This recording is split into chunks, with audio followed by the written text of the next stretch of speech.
Ercəli şair Əli Şoğlu, Əliyevin də ruhu şad olsun. İmzası ilə Ercəli Azərbaycana tanınan şairlərimizdən idi. Rüfət Fərzaloğlu, Qarabağ varlığım, həyatımdır bir. Ağdan bir gözümdür, Bərdə bir gözüm.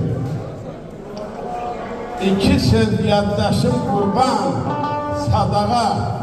Ağdan ilk sözümdür, Bərdə son sözüm. Ağdan bir gözümdür, Bərdə bir gözüm. Qar doğmalaşır yollar keçdikcə.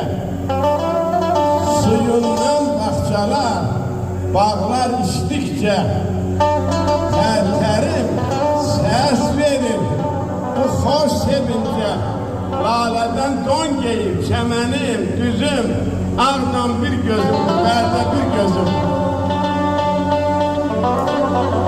Gəl gəzək bu yeri, belə yer hanı, axtarsan, tapmazsan ərzidir yanı.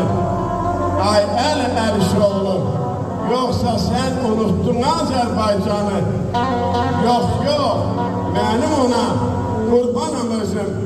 Ağdan bir gözümdür, Bərdə bir gözüm.